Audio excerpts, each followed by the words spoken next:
Welcome to the Megacast. I'm Tyler Kieft in our studios here in West Bloomfield Township, where we broadcast live Monday through Friday from 10 a.m. to 12 noon on the Oakland County Megacast. Here in our studios, you can learn more information by visiting our website at civiccentertv.com/megacast, where we have information about each and every one of our partnering television, radio, and other media outlets, including, of course, Civic Center TV here in the greater West Bloomfield area, and My Michigan TV, broadcasting free, live, and recorded Michigan content from creators all across the state of Michigan, as well on mymytv.com, as well as the free My Michigan TV app for your smartphone and your smart TV. Also, over on our civiccentertv.com page, we also have our coronavirus page, civiccentertv.com/coronavirus, where we have helpful links on the COVID-19 front from the Centers for Disease Control and Prevention, the State of Michigan's Health and Human Services Department, or the MDHHS, and the Oakland County Health Division, as well as many of our local municipalities here in the Oakland County area, so that you can keep up to date on COVID-19, on the ways that it's affecting our communities, and how it's affecting your hometown as well. And of course, all the information you need to know on vaccinations, booster shots, and on precautionary tactics that you can employ in your daily life, whether at home, at work, socially, whatever it may be, to prevent the spread of COVID-19 to yourself, to your family, and to others in our community, so we can eventually put an end to this pandemic. Also on our civiccentertv.com coronavirus page, we link to news stories from outlets all across the state of Michigan, including here in southeastern Michigan and in Oakland County, with our top stories on the COVID-19 pandemic and more. And unfortunately today, as I'm sure you're well aware of at this point, as was the talk of every news outlet in the state of Michigan and many nationally, certainly locally, all day yesterday with the horrific act of violence at Oxford High School. All of our stories today on that front. Let's review where we're at this moment in time with the situation in Oxford. This first story today, this update from about 6:30 a.m. this morning is where this information was last updated by the time we posted this article from WDIV TV, that's local 4 Detroit. 3 killed. The count stands currently at 3 killed and 8 injured at Oxford High School yesterday. Here's everything at this moment that we know. 3 students were killed and 8 other people were injured in a shooting at Oxford High School on Tuesday, officials said. Oakland County Undersheriff Mike McCabe said a 15-year-old sophomore student is the suspected shooter. The shooting began at 12:51 p.m. in an area of the school where many history classes take place. At the time, almost immediately, more than 100 calls were made to police during the shooting. Undersheriff McCabe said the suspect was in custody within 5 minutes of officials receiving the first of those 100-plus 911 calls. Investigators recovered a semi-automatic handgun and found multiple spent shell cases. It is believed the suspect fired about 15 to 20 rounds. All schools in the Oxford Community Schools District, including OELC, will be closed for the remainder of the week, school district officials announced. Again, 911 received more than 100 calls around 12:51 p.m. on Tuesday, November 30th. Within 5 minutes, the suspected shooter was apprehended by police, including the on-site officer there at Oxford High School. The suspect is currently being held at Pontiac Children's Village and is being lodged as a juvenile. McCabe said that the prosecutor's office could charge him as an adult if they decide to do so. And Sheriff Mike Bouchard said the suspect had a loaded pistol when he was arrested. The suspect was not injured while apprehended. Quote, "I believe the responding officers, literally saved lives," said Sheriff Bouchard. Bouchard continued saying the weapon the suspect used was purchased on November 26th by the boy's father. The gun had 3 magazines with 15 rounds each. 2 of those magazines have been recovered by police, and Bouchard believes the 3rd will be found at the scene as they continue to investigate. Sheriff Bouchard also said last night in the press conference that the sheriff's office believes 12 rounds were fired. That information is based on casings observed on the ground. Of course, as I noted earlier on in this article from WDIV TV Detroit, the initial report, 15 to 20 rounds being fired. The sheriff's office so far recovering 12 as of this update from 6:30 a.m. this morning from Local 4 Detroit. The scene is being processed continually and will continue to be processed throughout the night and throughout today as well. Quote, "We will release as much information as we can, as soon as we can, that won't jeopardize any prosecution." The identities of the victims also were released last night at the press conference update at 10 o'clock from the sheriff's office by sheriff's officials. They include 17-year-old Madison Baldwin, 16-year-old Tate Meyer, and the youngest of those killed, 14-year-old Hannah St. Juliana. Among the injured, a 14-year-old boy who suffered a jaw and head wound. A 14-year-old girl is in critical condition with chest and neck gunshot wounds. She's on a ventilator after surgery last night. A 15-year-old boy in critical condition with a gunshot wound to the head. Another 15-year-old boy in stable condition with a gunshot wound to the left leg. A 17-year-old boy who is in stable condition with a gunshot wound to the neck. Another 17-year-old boy with a gunshot wound to his hip. A 17-year-old girl in critical condition at this time with a gunshot wound to her chest, and a 47-year-old teacher who has been discharged from the hospital with a grazing wound to their shoulder, luckily. The victims were transported to several different hospitals in the area, including McLaren Lapeer, McLaren Oakland, and St. Joe's Hospital in Pontiac as well. In terms of what the school district is doing, as mentioned earlier, all Oxford community schools are closed for the rest of the week. The district's crisis team is working to implement a response plan to support those in the school community. Officials said more details on the response will be sent as soon as they become available. Helpline volunteers from Common Ground have made a 24/7 resource and crisis helpline available to those impacted by the shooting. Again, at civiccentertv.com/coronavirus in this article summary from Local 4 Detroit. Again, we have a link to that article that has other helpful information. We'll link to more further information so you can stay up to date on this as they continue to update their information, continue to reach out to their sources for more on the situation in the Oxford Community School District. And that helpline number from Common Ground, 24/7 resource and crisis helpline, is 1-800-231-1127. Again, that is 1-800-231-1127, and is listed in this article on civiccentertv.com/coronavirus.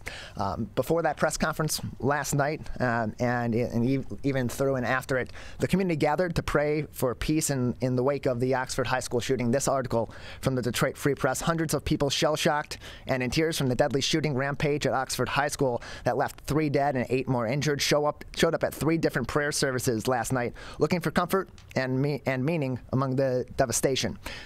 They all span the ages: students in Oxford varsity jackets and sweatshirts in blue and gold, the school's colors, parents with worry etched on their faces, community members who never thought anything like this could happen in their little enclave in northern Oakland County. Quote, "This is the thing you read about on the news that happens in other places," said Kim Kozel, 51, of Lake Orion, one of about 300 people who attended a prayer vigil at Kensington Church in Lake Orion.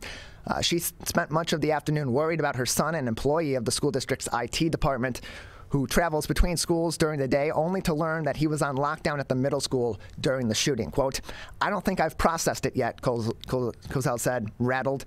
She continued, "It's been a lot." Quote, "Just about all of Oxford hurts," said Pastor Jesse Holt, as he told a crowd of more than 200 at Lake Point Community Church in Oxford Township last night. When seating ran out, dozens stood for the service. Several held on to each other for comfort. Then, sharing a common flame, they lit candles. Each had been given, and they wept. It's impossible to know how every student, every teacher, every parent will be affected by the shooting, which police said was carried out by a 15-year-old student armed with a semi-automatic handgun. On Tuesday, students, including Ashley Bales, a senior at Oxford High School, who along with other students escaped the school's locker rooms and ran down a slippery hill toward a nearby Meijer store to stand. At that, Pastor Holt, at one of those vigils, said, quote, "Father, I pray that you would bless these students and what they do. I pray for the next coming days that if there is anxiety, there are nightmares, there are difficulties that come from it, that you'll give them peace as I have prayed," and closed quote. The message was similar at St. Joseph Catholic Church in Lake Orion. Quote, "Our whole community, our whole family of faith has been affected," said Reverend John Carlin. Reverend Carlin continued on, "We've offered up this Mass for the repose of their souls, for the comfort of those who are wounded, and for the family members. This Mass is offered especially for them as a Mass of peace and asking the Lord to give us His peace." end close quote. Reverend Carlin said he heard about the shooting Tuesday afternoon during a penance service. Quote, "The Lord was calling me, saying I'm really supposed to be with my people right now," said Carlin, adding that the St. Joseph Parish School went into lockdown upon getting word of the shooting at Oxford High School. Quote, "Something told me that as a priest, as a father of a community, I'm supposed to be there for them. I wasn't even sure what I was supposed to do," end closed quote. He also said he drove to the Meijer store to which students and staff in the high school were evacuated, praying along the way. And among that, and while that he said he realized the answer from his worship was to comfort them with faith and trust in the Lord in the darkest of times. That article from the Detroit Free Press on our website at civiccentertv.com/coronavirus. And lastly, I won't go through this article because it's extensive and because we'll have plenty of time to talk about different strategies and different coping mechanisms in the wake of a tragedy such as this with Dr. Melanie Schwartz from Viewpoint Psychology and Wellness, who will join us in a few minutes here at 10:20. But there's another article on our website, civiccentertv.com/coronavirus, also from the Detroit Free Press, what parents need to know and how they can help after shootings like what happened at Oxford High School. That has different resources, different strategies. It's summarized on our website at civiccentertv.com/coronavirus. I highly encourage you to click on the headline or click on the thumbnail picture just to the left of the text of the article. That will take you directly to the Detroit Free Press's website so that you can read the article in full and access the additional resources from that article that they have linked as well. Those are, some of them that are in the summary that we have posted are linked as well. But all that in that article from the Detroit Free Press on our website, civiccentertv.com/coronavirus. As is obvious, our thoughts here at Civic Center TV, at our Megacast family of TV, radio, and other media outlets that serve Oakland County and serve even the Oxford community, particularly Orient Neighborhood Television. Our thoughts are definitely with the Oxford community as we ponder what this means for us more locally here in Greater West Bloomfield, where we originate our broadcast, what this means for our Greater Oakland County community, for our community here in southeastern Michigan, in the state of Michigan regionally, and across the U.S. And we have a show ahead of you. We're going to start off, as I said, with Dr. Melanie Schwartz coming up next at 10:20 from Viewpoint Psychology and Wellness. We have a number of other guests as well throughout the show for our regular 10 a.m. to 12 noon program. But before we take a break and go to Melanie Schwartz, I want to pose a question to all of you. I think we need to take some time as a community and think seriously about what we're going to do next, because this is something that doesn't quite hit home until it hits home. And by then, it's too late. And it seems to be a cycle here in the U.S. that we circle back from point A to point Z when there's a school shooting. There's the initial shock.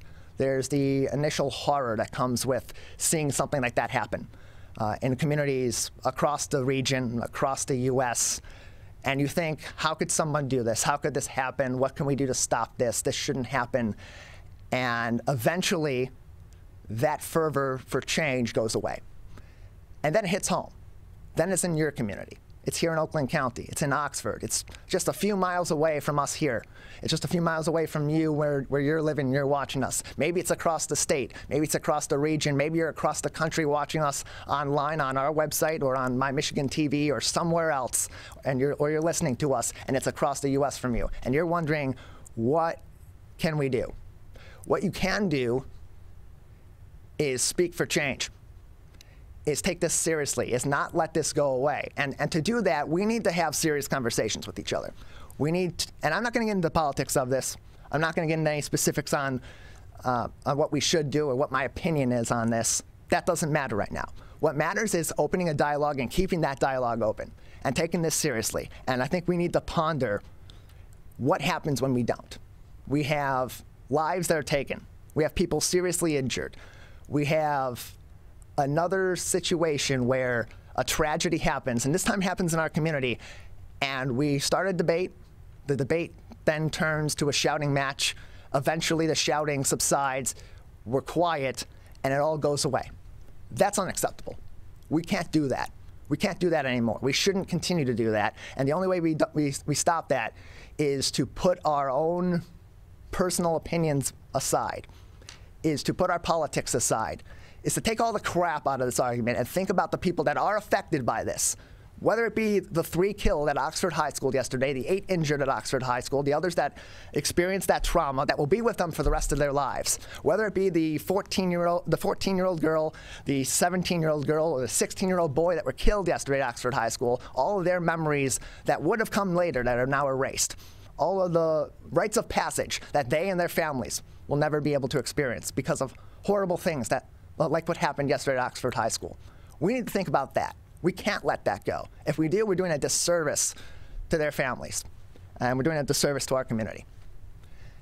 And I think we need to ask ourselves a serious question. And that serious question is, how much does this really matter to us? And if we really want to stop this from happening again in another community, if we want to truly stop this from happening in our community, we need to start the work now. And we can't let go until we afford change. Sure, you can't prevent every tragedy, but we also don't need to get complacent about it either. And I fear, and I'm frustrated because we continue to do so. I'm not perfect in this either. I'm complicit in this just as much as the next person. We all do it, and it's time we stop. Or those killed yesterday at Oxford High School won't be the last. And it's horrible every single time. But the more it happens, the more it adds up, and the more it compounds, and the more it multiplies. We need to help each other.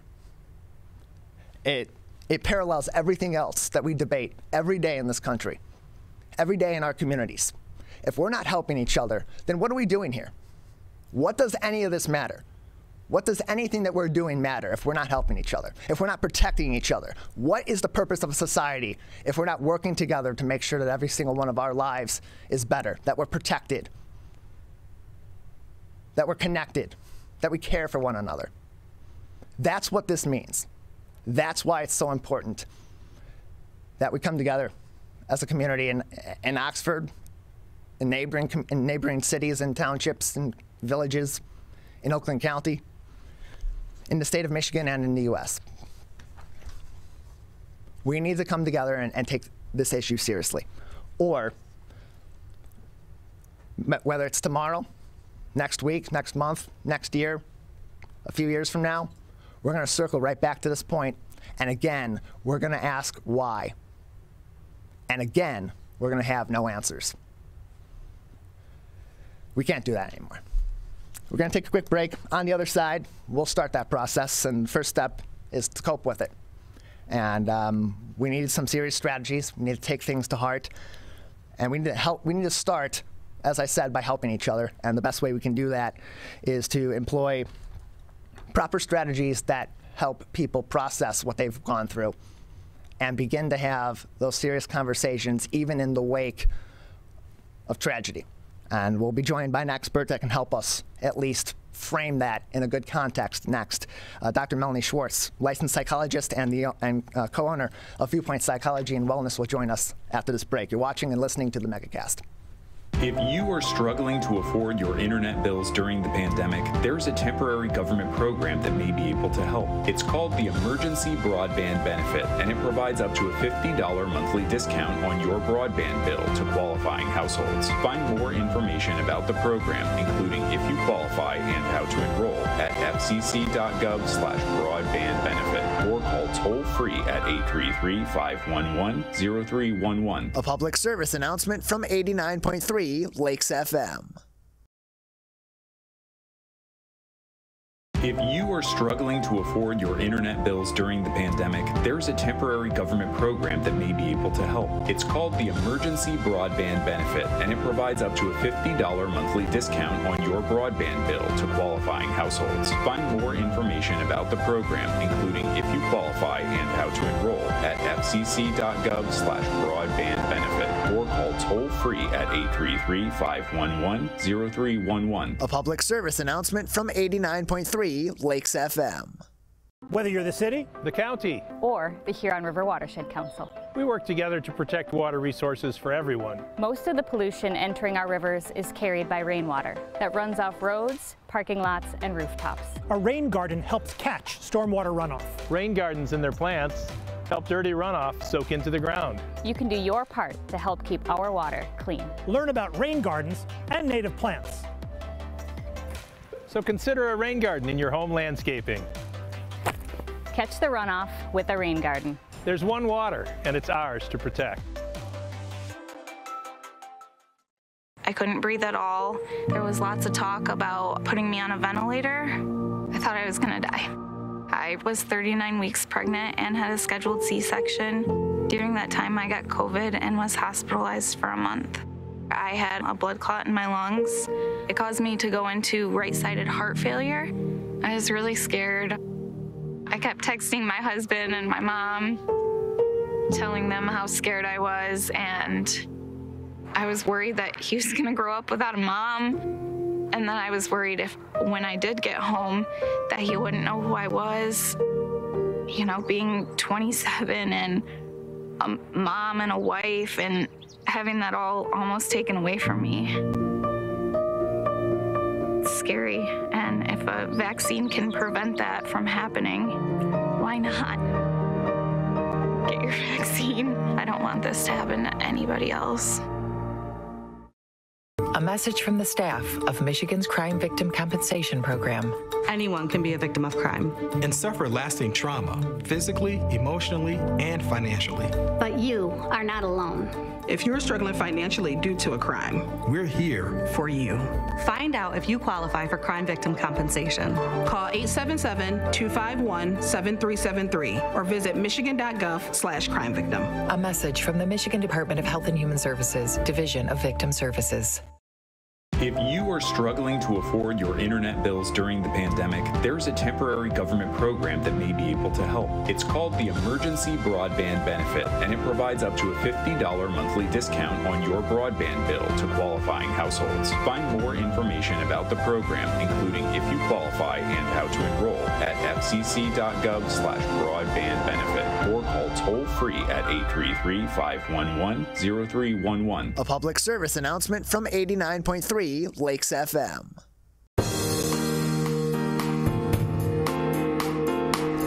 Welcome back to the Megacast. I'm Tyler Keefe here in our studios in West Bloomfield Township, although we're broadcasting all throughout the state of Michigan on a number of different outlets. You can learn more about each and every one of those outlets by visiting our website at civiccentertv.com/megacast, where you can also view each and every one of our full episodes and individual interviews on demand. civiccentertv.com/megacast are usually posted there sometime by mid-afternoon. As we talked about before the break, reviewing the horrible acts of violence yesterday at Oxford High School that certainly have left our community rattled, have left our community traumatized, and certainly the students, the staff, the faculty, the parents, and the community in Oxford most affected by that. And as they begin their coping process, and as we as a community, as a region, as a state, begin the coping process, we need to do so productively and, most importantly, be there for those most closely affected and help them begin their coping process so that they can process this trauma as best as possible and come to terms with something that's next to impossible to come to terms with. Joining us now from Viewpoint Psychology and Wellness is a licensed clinical psychologist and the co-owner of Viewpoint Psychology and Wellness, Dr. Melanie Schwartz. Dr. Schwartz, thank you for being with us this morning. Of course, I'm glad I can be here. So let's start. Let's just. There's really not a good spot to start with this, but being in close proximity to something as horrible as what happened yesterday at Oxford High School certainly will leave those that were close to the incident, those that were on site yesterday, those affected by the incident through connections to people involved. It's going to leave a trauma with them. It's going to be something that's it's a lot to process, certainly, I would presume. Where do we start? What are some good points to start at, knowing that everybody's going to cope with this differently, and there isn't a standard process necessarily for going through any trauma? I think support right now is the first step. Reaching out, if you know somebody who knows somebody who knows somebody, even if we're learning as today goes on that, we're familiar with people who have been affected. Reach out to them, let them know you're there to talk, to support them in any way that you can, that you are there for them. Support is step number one right now, is that will help people get through this. Without that support, people are going to struggle more than they already will. For parents, for colleagues, for spouses of those that were on site yesterday at Oxford High School, or witnessed firsthand or from a distance even on site, an incident like what happened yesterday or something similar to that in another area at another time, for them as they're trying to help their loved one go through it, and they're going through it themselves also in their own processes. Particularly, let's start with the parents of the students. Where should they start in supporting their kids while they also process the horror of yesterday and those events themselves? Well, I think that number one, they're going to need their own supports, whether that's their friends, family, different groups, resources throughout the community, their own therapy. They're going to need that. Ways that they can help their kids right now would be to have these open conversations with them, to monitor their emotional state, to reaffirm that they are safe, okay? Because the majority of them are, even if they didn't witness that, they are now safe. And to continue to maintain a normal routine with the kids as much as possible. I'm sure Oxford will not be in school for a while, but to make sure that the kids are getting the support that they need in terms of mental health, because they are going to need it. It will be extremely important, and the sooner the better. Some may respond differently than others. Some will have a very visceral response to their experiences yesterday, whether directly or through multiple steps from just having somebody that they know there, someone they care about that was there. Everyone's going to respond differently, and for some kids, that response is to kind of close off or to say, I'm fine, it's not really a big deal, and maybe they don't even know it themselves quite yet, just how that's affected them. That can be more of a touch-and-go situation in terms of how you approach helping that person, helping that child, helping that individual, but also it's critical still to help them cope with that as well, so that trauma doesn't fester. Right. How do we go about that? Because that is a much touchier process. It's not quite as explicit. In some cases, it could be easy for people in those kids' lives, in those adults' lives, to look from the outside in, looking in, and see that as they're not affected by this at all. Right. Well, that type of reaction is very normal. Okay. It's not abnormal. It's very normal. Everyone's going to react however they're going to react right now. And if it is to say that you're okay, I mean, I've watched some videos over the last couple of days of kids, talking about what has occurred with no emotion whatsoever. Okay. That's very normal to not have that emotional reaction. However, if you are in a situation that is traumatic, such as what happened yesterday, your brain does not know how to process that information. Okay. Therefore, it's gonna hit however it hits at whatever time and whenever. It may be a trigger 3 months from now where the child reacts and has a strong reaction to it. It may be now, it may be tomorrow, it may be a year from now. And to just be aware of that and be proactive about it. That's what's important. Even if they're saying they are okay, they're not okay. Okay. They may feel like they're okay, but they are not okay.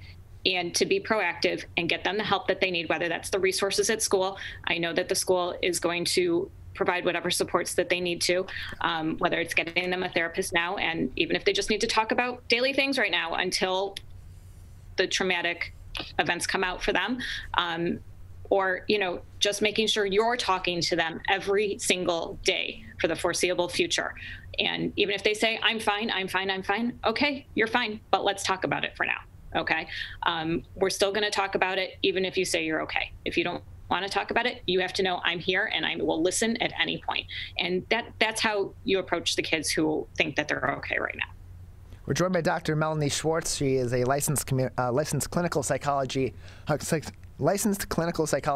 and the owner of Viewpoint Psychology and Wellness, joining us on the Megacast. And as she mentioned, Oxford Community Schools, they are closed. I can confirm that from Local 4's update this morning that Oxford Community Schools are closed for the remainder of this week at the very least.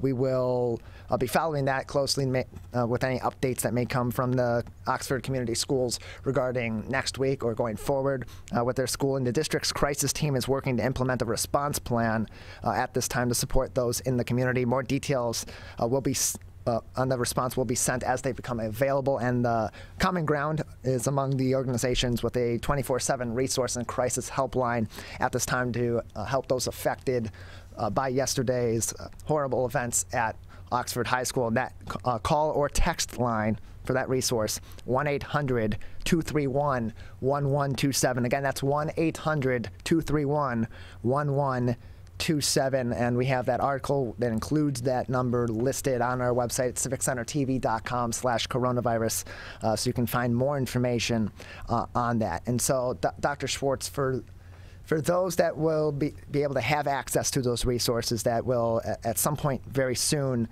be in place in the Oxford Community School District from their crisis response team, there's going to be, I'm sure there will be many different levels of how that support, of what that support will be, including some trauma counseling that will presumably be available to students, to faculty, to staff. But for many, that might be their first time in a situation where they're talking to a professional about a psychological matter, about their mental health, about a trauma that they've been through, and many of them may not know where to start with that, what questions they should be asking, where they should begin their approach when they walk into that office, when they walk into that conversation with a professional that's there to help them, and they ask, what do you want to talk about, or what, or how are you feeling? What's your advice for those kids, for those adults that will be seeking that guidance for what they can consider, or what they should consider as points that they can start that conversation to best help the professional help them? Well, the good news is that the professional is the expert. So even if the kids or the adults walk in and they do not know what to talk about or what to say, let the therapist, the professional, take the lead. They will do that. They know what to focus on. I know stepping into a professional therapist, psychiatrist, whoever's counselor's office can be intimidating. It can be scary. It's anxiety provoking. I see it happen all the time, regardless of the issue. But let the professional take the lead. That's okay. You don't need to know what you have to ask or what you need to talk about. Your brain is probably going a million miles a minute to some degree, and it doesn't know what to focus on and what to do. And there's a lot of fear in a lot of different areas right now. And you don't need to know what to say or what to do.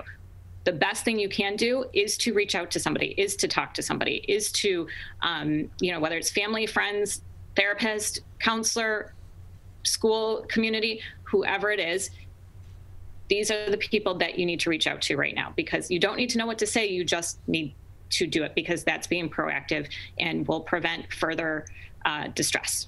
We're joined by Dr. Melanie Schwartz, a licensed clinical psychologist and owner of Viewpoint Psychology and Wellness, joining us on the Megacast. More information on their organization at viewpointpw.com. Again, that's viewpointpw.com. And before I ask this, I just want to preface it with this is not meant to be any sort of a matter of trying to force the issue or to say that you have to seek that support if you have experienced what happened yesterday at Oxford High School, or you are adjacent to those events yesterday at Oxford High School. But for those that may, at this moment in time, and that could change, or continuing down the line, may say, well, I don't really need to seek any help. I don't really think that this is affecting me too badly, but there may be some clear signs there. For those that may decide to let things settle and let things fester in them long term, just give us an overview of how that could affect someone down the line if they are traumatized by this, even if they're maybe in the state of initial denial of it, or are just deciding they want to put it aside and let it process for now.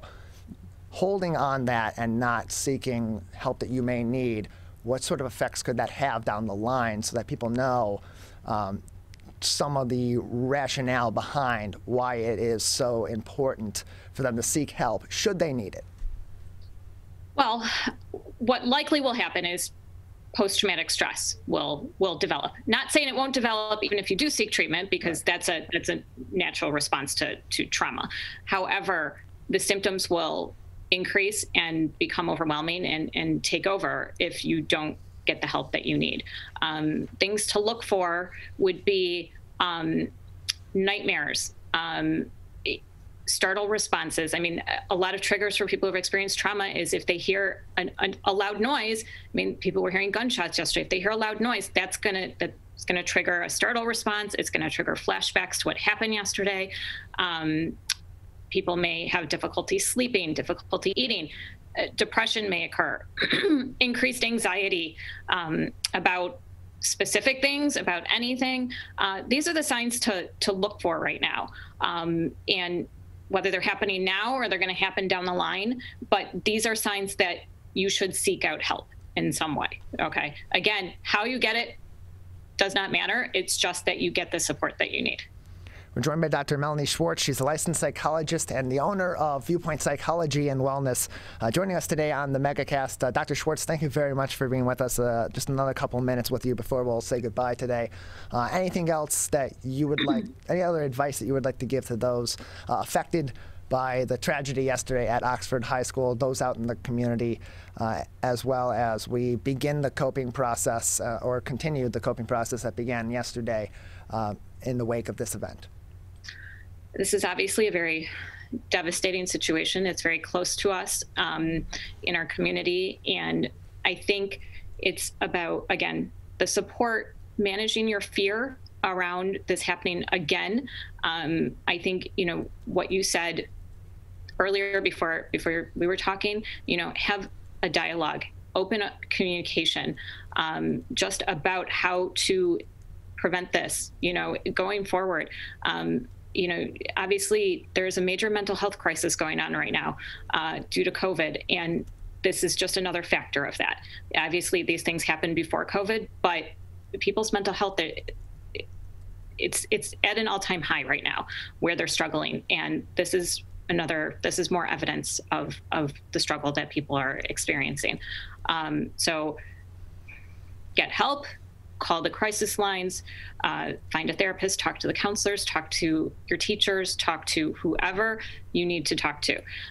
One last thing that we didn't mention yet is that, additionally, I'm only saying this only because I do have a close connection with the West Bloomfield Police Department, that, the Oakland County Sheriffs are going to be struggling right now too with what they witnessed yesterday, and that they're going to need support and help as well. And I know that they have an amazing police psychologist on staff. Hopefully they will seek out the help that they need as well, and they'll do what they need to do. But it affected so many people on so many levels, whether you were part of it or you were distanced from it and you were just watching it.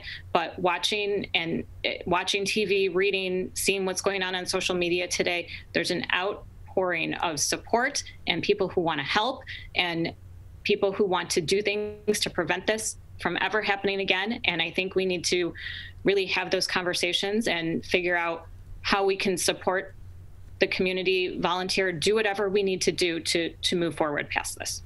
Well, Dr. Schwartz, thank you very much for joining us, giving us your insight as a professional in mental health services, as a licensed clinical psychologist, as we collectively as a community and, of course, individuals affected directly or indirectly even by the tragedy yesterday at Oxford High School, cope with yesterday's horrific events and what that means for our community going forward. We appreciate your time. Of course. Thank you. Again, we've been joined by Dr. Melanie Schwartz, licensed clinical psychologist and the owner of Viewpoint Psychology and Wellness. You can learn more information and get in contact with them if you are looking to speak with an expert in our local community by visiting their website at viewpointpw.com. Again, that is viewpointpw.com. And before we take a break, I do again want to give out that number for Common Ground's 24/7 resource and crisis hotline that you can both call and text.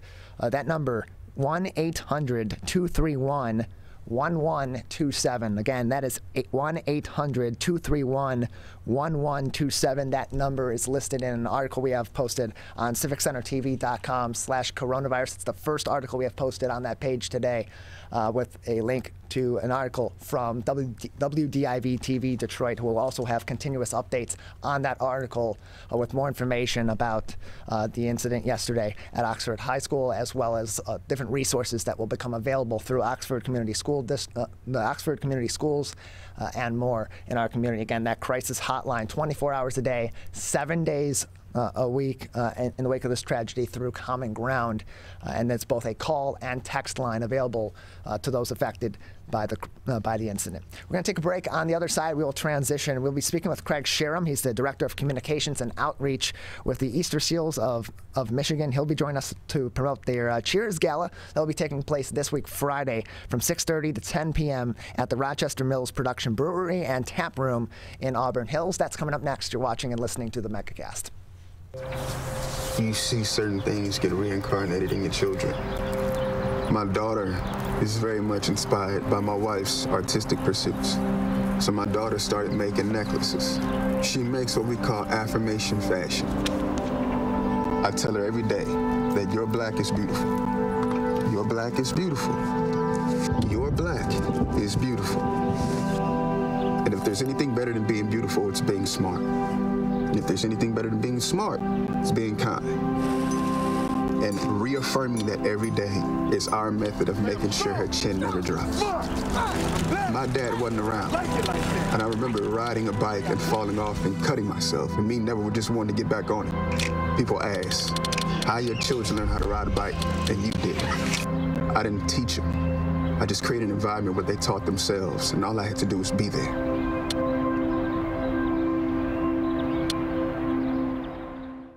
Whether you're the city, the county, or the Huron River Watershed Council. As partners working together to protect our water resources, we agree. Pet waste is the source of harmful bacteria in the Huron River. When it's left on the ground, it can wash into the storm drains. These lead directly to our streams. No filters, no treatment. Here's one thing we know that can help keep our water clean. Pick up pet waste and trash it. Pick up pet waste and trash it. So pick up pet waste and trash it. There's one water, and it's ours to protect. Who is struggling right now? I am. My son is. Many are struggling with anxiety, depression, and substance use. Before it becomes a crisis, reach out to MyCal, the Michigan Crisis and Access Line for free confidential support 24/7. Available in the Upper Peninsula and Oakland County. Just call or text 1-844-44-MyCal or chat online at michigan.gov/MyCal. A message from the Michigan Department of Health and Human Services. Motorcyclists are hard to see. To keep everyone safer, it's important to always look for them and know where most crashes occur. 84% of motorcycle and vehicle crashes happen on streets, not highways. And most crashes with motorcyclists occur when vehicle drivers are turning left. So before turning, especially to the left, make sure you look for motorcyclists. Then look again. It could save a life.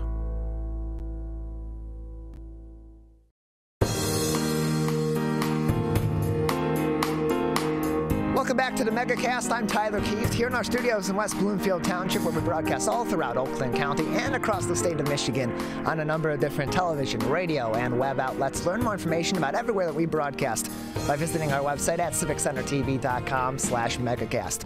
Joining us now is Craig Sharum. He's the Director of Communications and Outreach at the Easterseals of Michigan. Their event coming up, they have a nice event coming up Friday, December 3rd. That's this week, Friday, 6:30 p.m. to 10 p.m. at the Rochester Mills Production Brewery and and Tap Room on Lapeer Road in Auburn Hills. It is their Cheers Gala, and Craig's with us now to talk about that and more about what's going on and what the Easterseals of Michigan do to serve the community. Craig, thank you for being with us once again.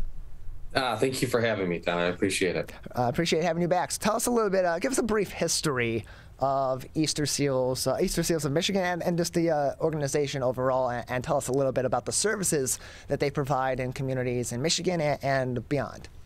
Yeah, absolutely. So we've been around since 1920, serving Michigan. And when we first opened our doors, it was to help children with physical disabilities to accomplish goals and things that society at that time had kind of limited them in being able to do. We wanted to lift those barriers for those children so that they could learn skills and accomplish goals and do the things that that time society was kind of saying that they couldn't do because of their disability. We didn't believe in that. And so that's why we opened our doors, and we've evolved over the years and changed our services. And now our biggest service line is mental health services. And over the past 2 years, we've increased to serve over 16,000 individuals a year with a variety of different disabilities. So right now we're really focused heavily on a variety of services focused on disabilities, but mental health seems to be leading the charge these last couple of years. We're joined by Craig Sharum, the Director of Communications and Outreach with the Easterseals of Michigan, joining us on the Megacast. We just had Giving Tuesday yesterday. I understand that Amway did something really nice to help raise money for the Easterseals of Michigan. Tell us a little bit about that.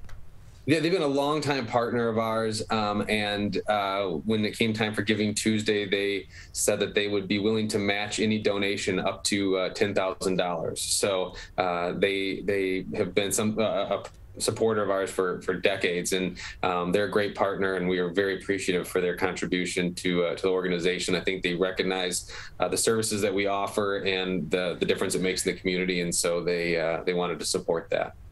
We're joined by Craig Sharum, Director of Communications and Outreach with Easterseals of Michigan, joining us today on the Megacast. This Friday, you have your annual Cheers Gala at the Rochester Mills Production Brewery in Auburn Hills. Tell us about that event and how it helps to benefit everything that Easterseals of Michigan does to serve our communities here in Oakland County and beyond every year. Sure. So the thing that I love about Easterseals is going to be a plug for the way that they utilize the funds that they receive, but it stays in Michigan. So the money that gets raised stays here, and 96 cents out of every dollar goes directly to the services that we provide. So an event like the Gala, which is our first Gala since 2019, we had to stop, obviously due to the pandemic, like everything else kind of stopped. So we're excited to return with this Gala. It's a celebration of our services. It's also a celebration of our accomplishments over the past year, and we raise money to provide services for the individuals that need the services we provide. So right now, especially now, with everything that took place in Oxford, we've seen an increase in website traffic in the last 24 hours, and so the money that gets raised from that event helps services that can help those individuals.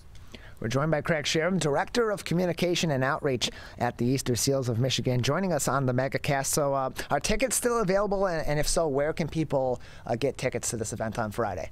Absolutely. Tickets are available, and you can get those at our website, eastersealsmichigan.com. So eastersealsmichigan.com is where you can get those tickets. When people do get, what's the cost of the price of the ticket, and how much of that ticket price is going directly to, or even directly or indirectly going to the services that are being provided through Easterseals? Yeah, sure. So there's different ticket pricing options that are available. You can see on the pricing breakdown on the website because of different ticket packages that you can purchase. We have a VIP room. We have different. You can buy a table, those sort of things. And a bulk of the money, we've gotten some great partners. So a bulk of the money goes back into the services. It varies based on the ticket package pricing, but we've got so many people that donated. Things for us, in-kind donations or deeply discounted. So a bulk of the money for every ticket goes back to the services. We're joined by Craig Sharum, Director of Communications and Outreach with Easterseals of Michigan. Again, their Cheers Gala taking place this week Friday from 6:30 p.m. to 10 p.m. at the Rochester Mills Production Brewery and Tap Room on Lapeer Road in Auburn Hills.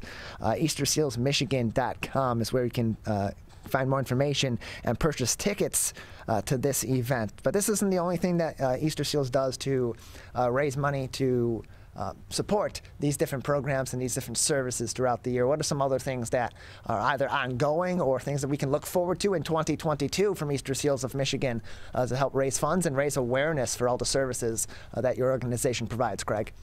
Absolutely. So we have our ongoing raffles that take place throughout the year. We have multiple raffles that it seems like they have one every month. It kind of it varies, but there's everything from a new Corvette and $40,000 to $150,000 raffle giveaway.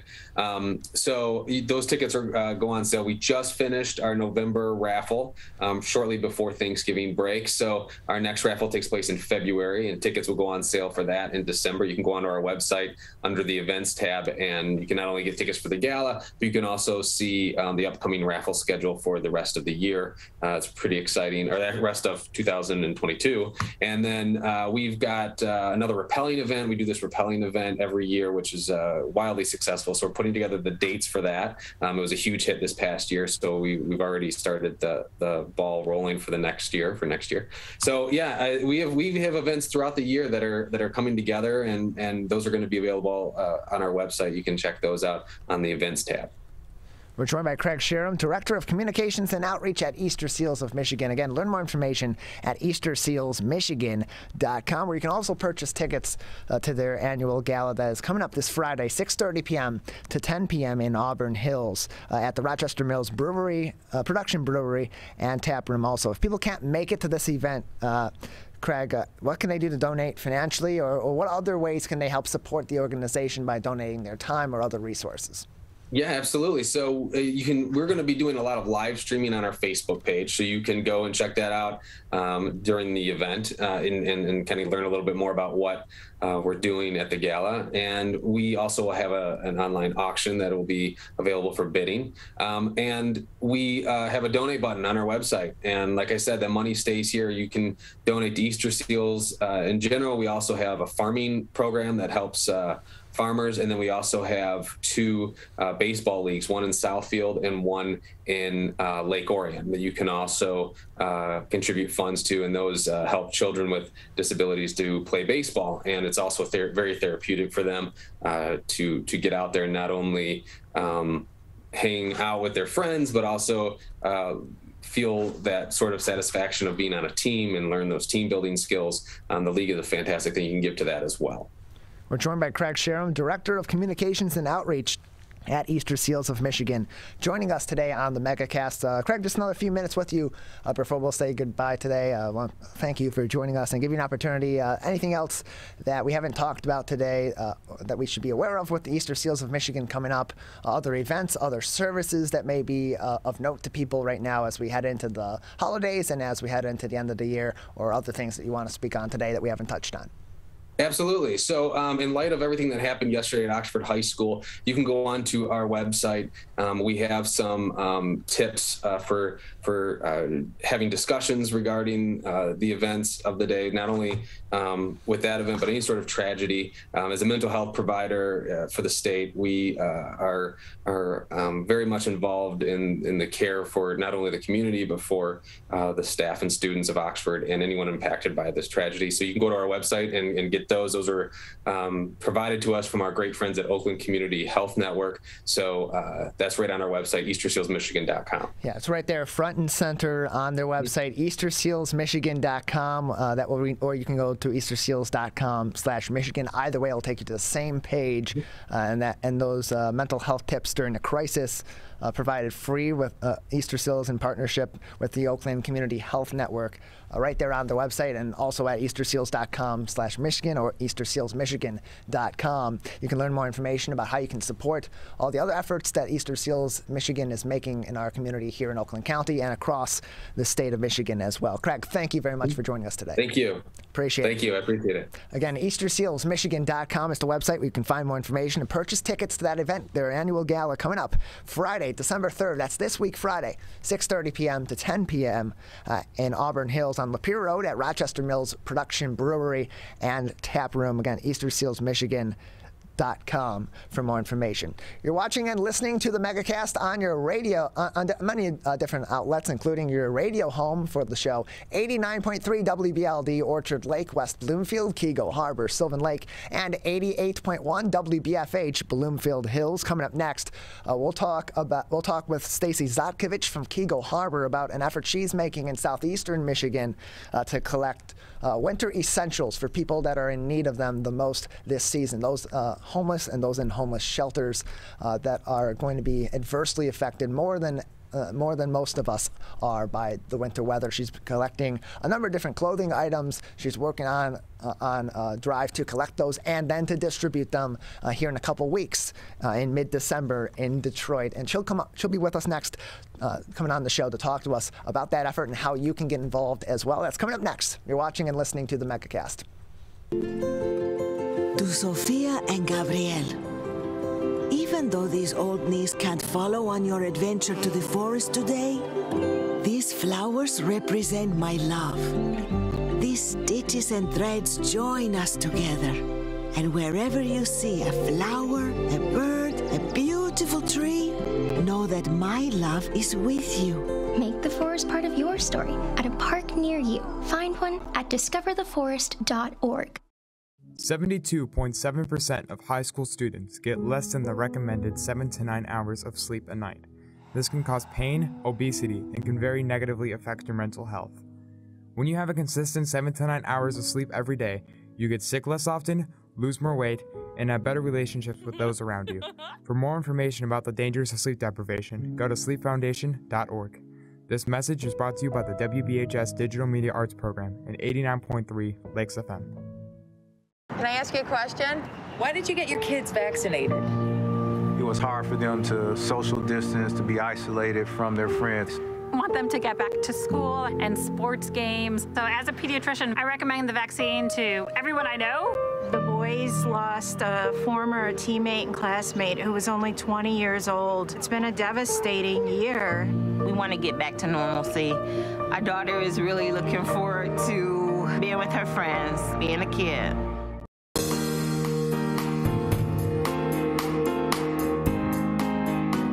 Joining us now is Stacy Zotkovich, otherwise known as Stacy Renee. She's a motivational strategy speaker and a mindset life coach. And during this season, she'll be collecting new and gently used coats, gloves, mittens, boots, socks, and scarves for men, women, boys, and girls. And then we'll be going to Detroit this weekend to distribute them to the homeless as well as to many shelters. Stacy, thank you for being with us today. Great to be here. Thanks so much for the great intro, and I definitely nailed it. Yeah, so that's what you're doing. You're collecting new and gently used clothing items and winter attire to help people out this season as we're getting into the thick of the winter season, or getting out of the fall and heading into the thick of the winter season after first big snow of the year over the past weekend.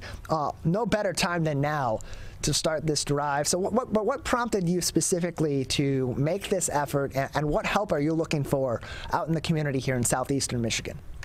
Well, thanks.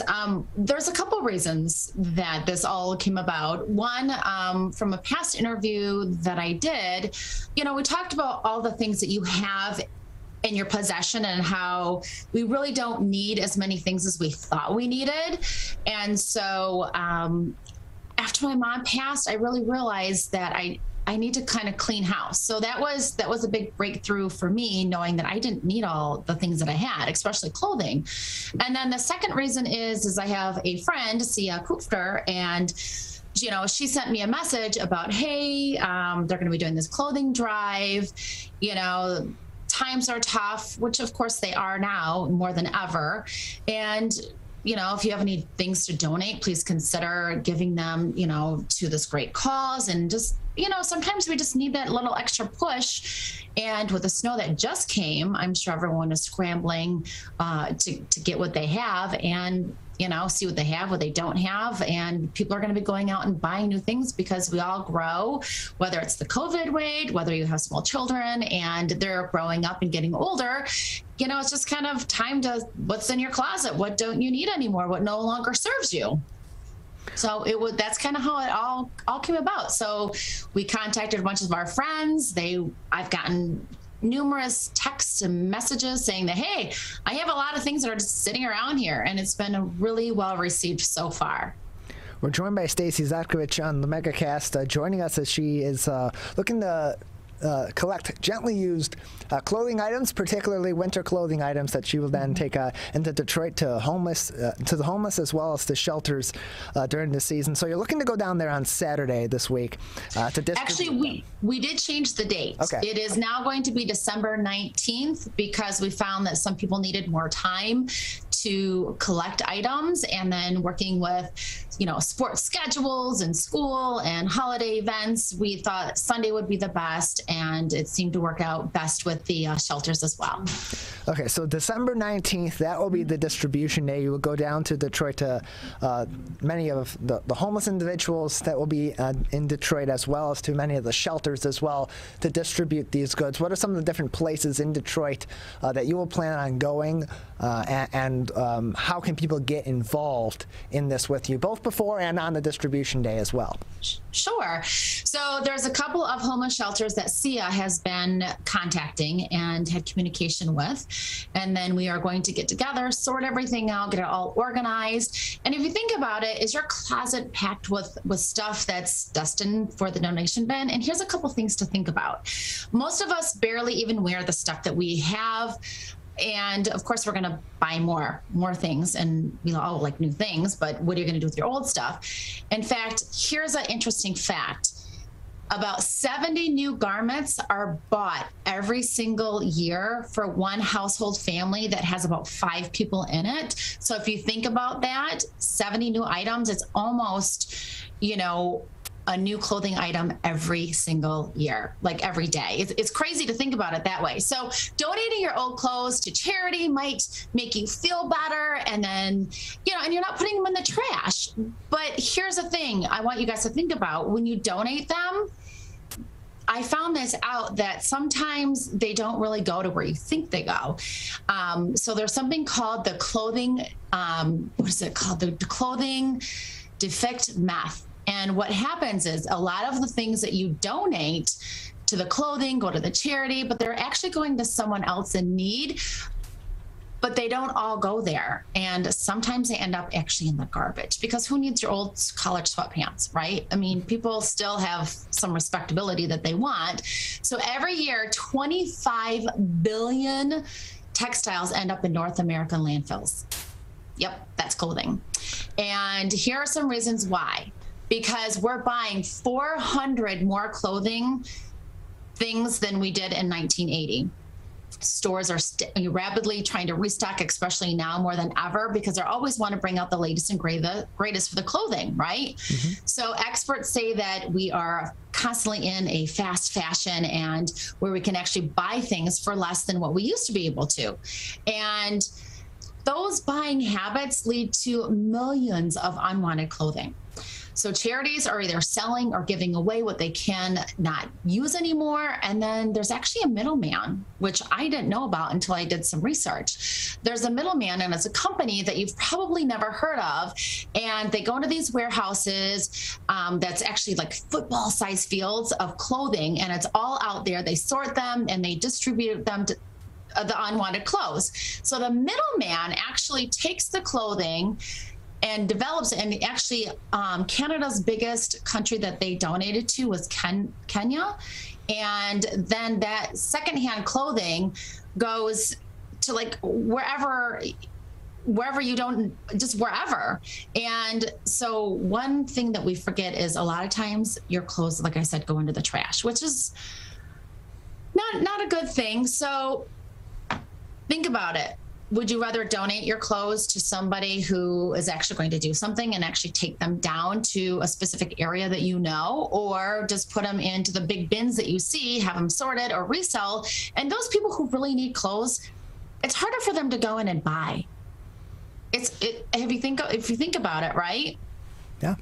So we want to kind of take that sting out for people, make it easy. It's just something that we're doing in our local area, and just to try and help people out, because it does feel good to help them, to bring some joy into them. And right now we could all use a little bit of extra joy. We're joined by Stacey Zatkovich, joining us on the Megacast. Her effort to collect new and gently used clothing items, especially those winter items like coats, gloves, mittens, boots, socks, and scarves for men, women, boys, and girls. And then she'll be just distributing that and her team of people December 19th in Detroit to the homeless, as well as to many shelters. So, Stacey, leading up to December 19th, to that distribution day, just how many items or how many people are you hoping to get involved in this? And then on the distribution day, how many people do you believe that you're going to need to help distribute all these different clothing items to the homeless in Detroit, as well as to these shelters? Well, we've gathered quite a crew already from our own neighborhoods, and we are doing caravans of items. I know my whole family, including my husband, my daughter and son, and myself, are going to be going down. And I know that her family, and then of course a whole slew of our other friends, are going to go down, because not only is it nice to physically take the clothing items to homeless shelters and people in need, but it's also good for children to see that people are in need, and the importance of giving back, and how something is so important as a pair of jeans or a warm sweater or a coat and gloves, that they can just go to their bins and they just put it on like they don't ever have a need. And it kind of gives them a different perspective and makes them appreciate more. And I know that Sia said that, you know, when she did this before, that they actually adopted a family and they took the items to the family's house, and they didn't even have a Christmas tree. And her boys went home and actually rounded all the toys up that they're like, you know what, I don't need this. They need it more. And they actually went back to that house and took them more items, because the boys really realized that they had it pretty good. And I think that today I'd like to show, I know my family, my children, that you have to work hard, but you also have to give. And to give makes you feel really good. And to be able to take these items that no longer fits them, or they don't have a use for, other people's, what is that saying, Tyler? Is other people's treasure, or what is it? Other people's, your junk is other people's treasures. That's what it is. Yeah, that's about it. Yeah. Yeah. So we're going to do caravans and just take it down and really have them see what we can do.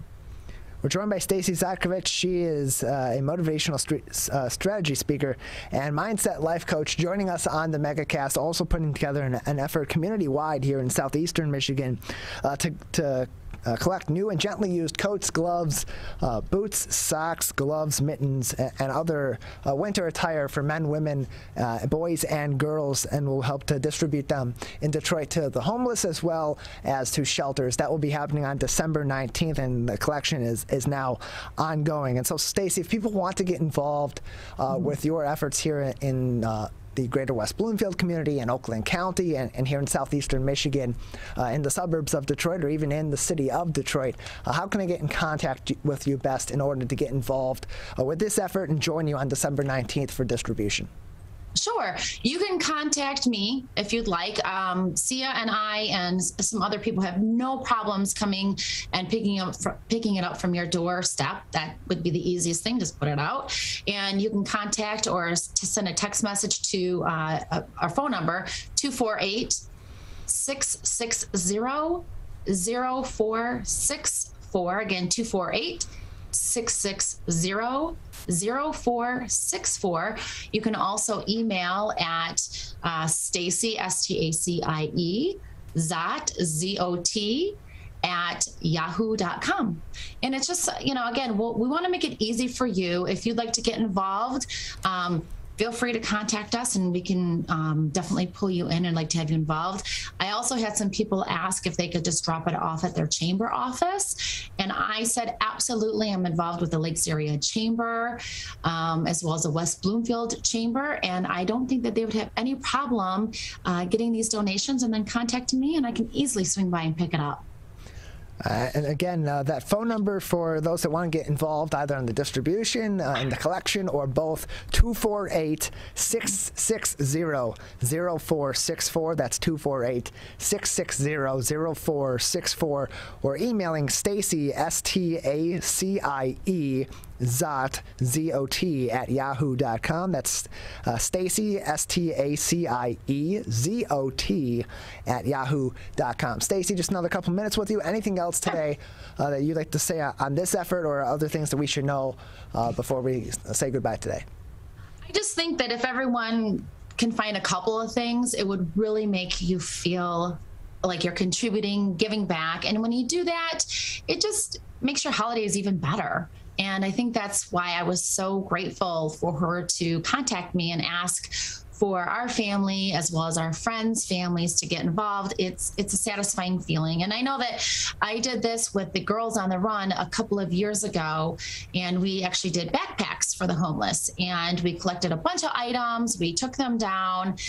Socks are a huge thing because in the wintertime, their feet get really cold. They get wet. You can see my little cat's tail. Oh, yeah. And, you know, keeping your feet warm and dry is an essential part.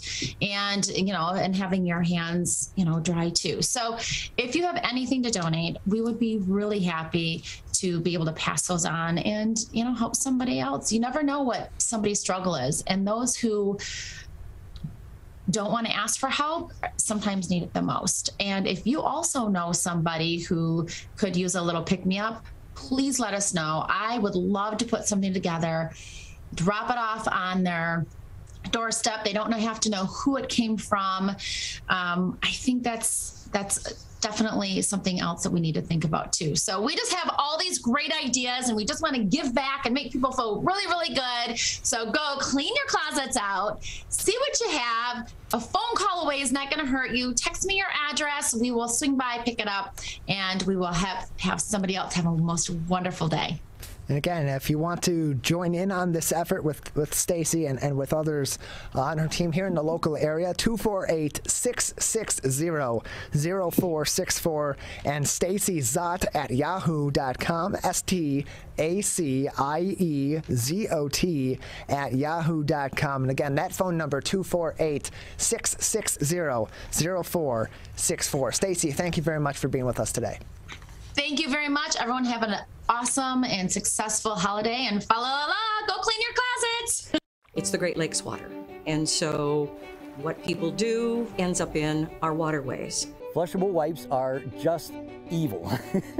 They should be thrown away. They're impossible to destroy, and they can cause significant problems. One of the main things when you're cooking is to not dump fats, oils, and greases down your drains. They stick to the sides of pipes. They stick to everything they come in contact with. Don't put it down the sink. There's one water, and it's ours to protect.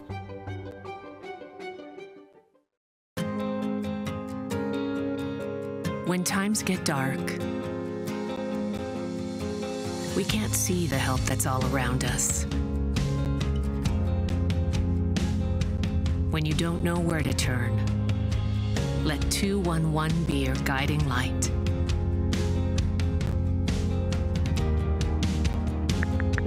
211, how can I help you? Our guides are ready to connect you with the help you need.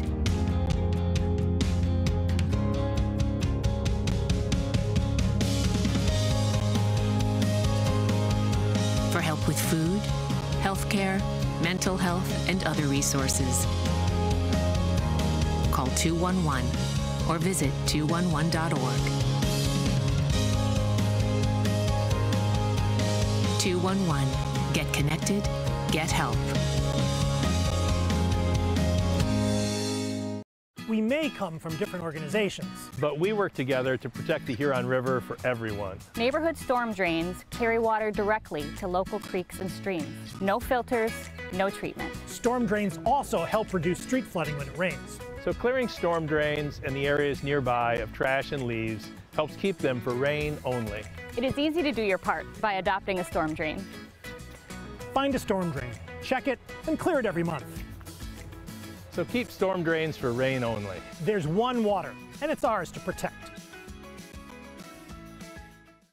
If you are struggling to afford your internet bills during the pandemic, there's a temporary government program that may be able to help. It's called the Emergency Broadband Benefit, and it provides up to a $50 monthly discount on your broadband bill to qualifying households. Find more information about the program, including if you qualify and how to enroll, at fcc.gov/broadbandbenefit or call toll-free at 833-511-0311. A public service announcement from 89.3 Lakes FM.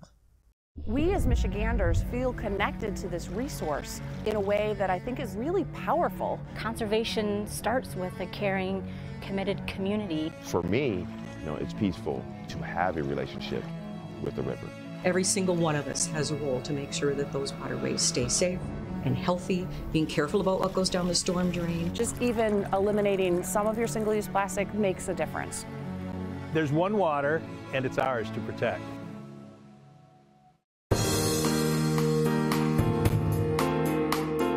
Welcome back to the Megacast. I'm Tyler Keefe here in our studios in West Bloomfield Township alongside our studio producer and board operator Calvin Brown. Broadcast live 10 a.m. to 12 noon, Monday through Friday. And you can learn more information about all the places that we broadcast and find all of our individual interviews and our full episodes on demand at civiccentertv.com/Megacast.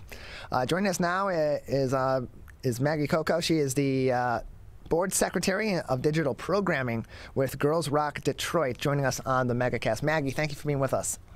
Hi, thanks for having me. Appreciate having you on. So tell us a little bit about Girls Rock Detroit. What is the mission of the organization, and what services do you provide in our community? Yeah, so Girls Rock Detroit is a volunteer-run music and social justice-minded community for youth and adults. We have a yearly camp for youth.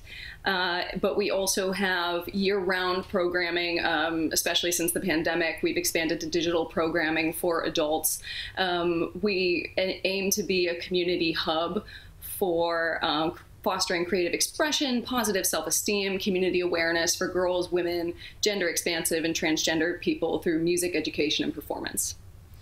We're joined by Girls Rock Detroit's website. You can find more information by visiting the website at girlsrockdetroit.org. Again, that is girlsrockdetroit.org. You have an online event coming up actually tonight called Overcoming Anxiety and Killing It on Stage with Jackie Daniels. Tell us about that event, how people can participate, and what they can experience by attending that event.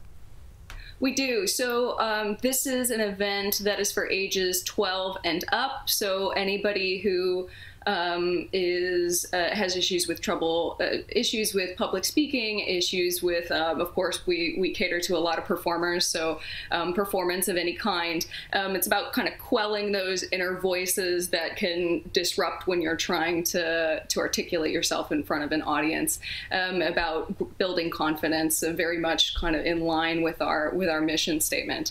And Jackie is a phenomenal performer herself. She has the Jackie Daniels Show that tours around.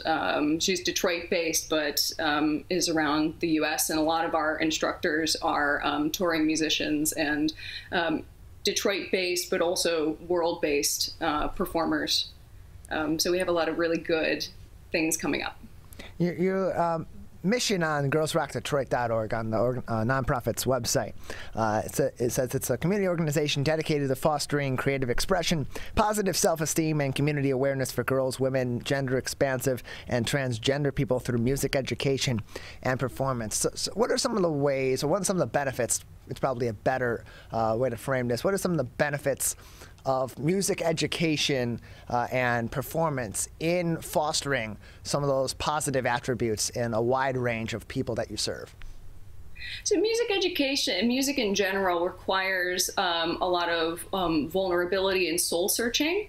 And when you come into a space, so what we strive to do is to create a very safe space for people to explore these themes. And through the exploration of these themes, not only do they meet other people that are like-minded and also trying to explore these themes, but they open themselves up to exploring these themes within themselves so they can build community and grow confidence in that way. We're joined by Maggie Cocco. She is the Girls Rock Detroit Board Secretary of Digital Programming with us today on the Megacast. Again, they have an event coming up tonight, Overcoming Anxiety and Killing It on Stage with Jackie Daniels. That's coming up tonight, December 9th. There's another online event, Girls Rock Detroit's Digital Volunteer Appreciation Hangout.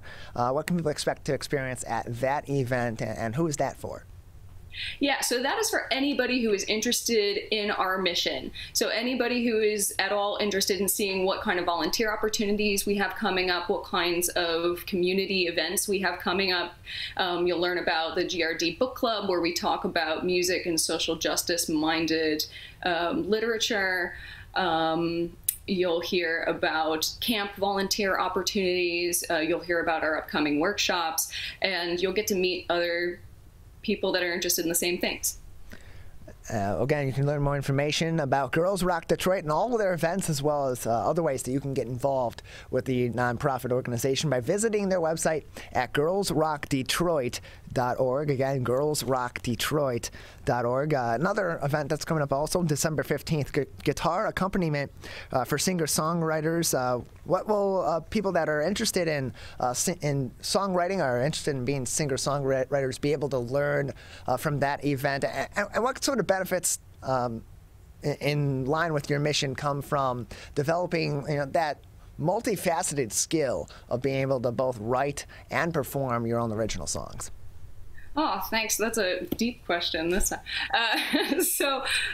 Yeah, Jess Julian, who has got her degree at Oakland U, but is now living and working in Nashville.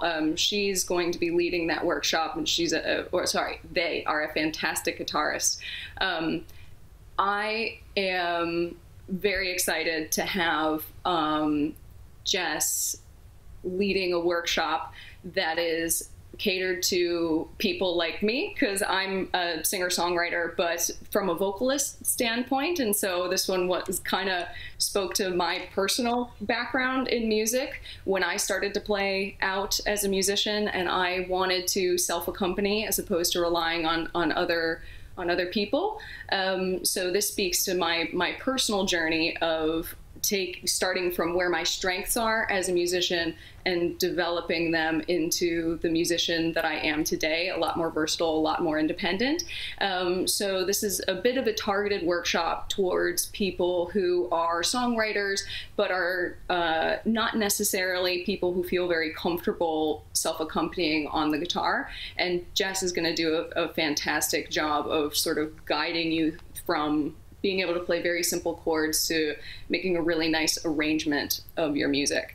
And yeah, it's all about self-confidence and upskilling.